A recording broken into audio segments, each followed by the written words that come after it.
Imagine yourself getting a college scholarship to go to the school you've always dreamed about going to.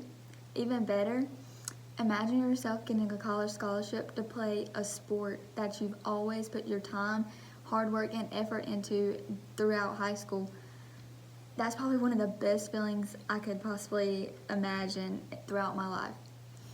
A lot of students that play sports and want to go to college for it always question themselves when it comes time to make that decision if they want to play a sport in college, because of a lot of times it's because of money.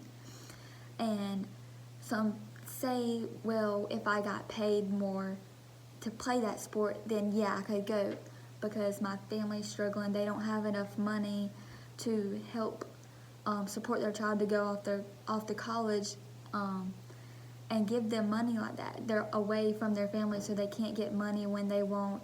What if they don't have food and clothes? So much to give, like when your child's going to college. That's what a lot of people worry about. But getting a college scholarship to go play a sport, you get money. The school pays you money to go play for them. So yes, you're getting like your schooling, your books, and everything paid for. But like I said, all that extra expenses can really hurt someone that isn't coming from a great background, rather than another athlete that comes from a good background and can afford everything. So that's a lot of problems. People think it's unfair for athletes to get paid because there could be a racial split. Like some whites think it would be an unfair advantage for athletes to get paid. But blacks think it's that it is fair for athletes to get paid, because some just can't afford it, and you can't ever help that. But that could cause a racial split in the process of paying athletes.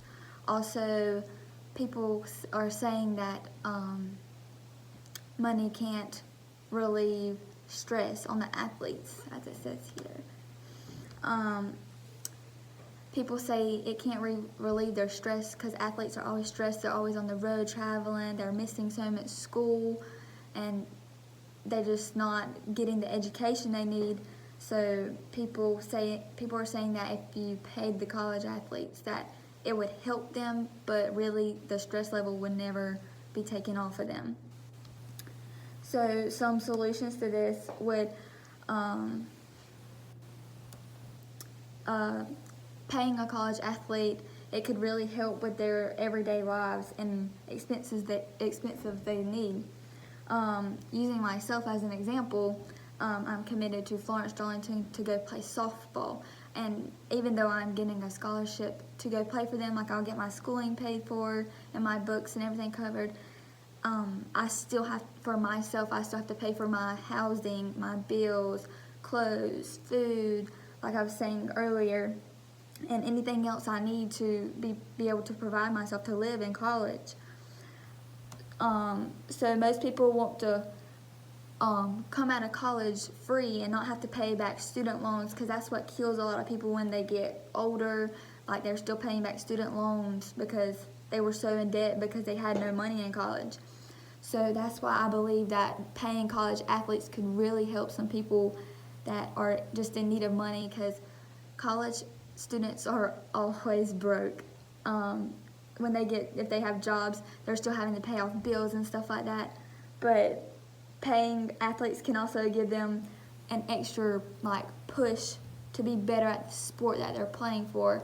So I'm playing softball, so if I know that I get paid for that team, I'm gonna give 110% all the time, every time, and put off the best personality and face I can towards everyone that I know, to give off a good show for Florence Darlington, to let people know that I go there and I represent them well, and that I hold myself high to them. So money can really help paying a college athlete when it comes to that. So some of the questions that I have, if anybody has any questions, It's what if universities or colleges start to lose money because of paying college athletes? Well, if universities or colleges start to lose money because they're paying so many athletes, I believe that they should know their limit. Like colleges like Clemson compared to Florence Darlington, like they should know their money's worth. They should know how much they can spend on each athlete. They shouldn't overpay someone. They should know their limits, and they shouldn't get start distributing to everybody. That everybody should get paid equally and not unfair. The second question was, what if an athlete starts getting in trouble or doing things they shouldn't be, like missing practices and games? Should they still get paid? When it comes to like missing practices and games, you're going to college to play that sport for them. You signed with them to commit to them. I think if you're missing practices or games, then I think some of that pay should be cut back until you learn your lesson to that you committed to them, that you know that you committed to them, so you give all your time and effort to them. So you should get your pay cut back until you start giving that 100% effort back to them. Then they can raise the pay back to what they originally had. But thank you for listening to my speech.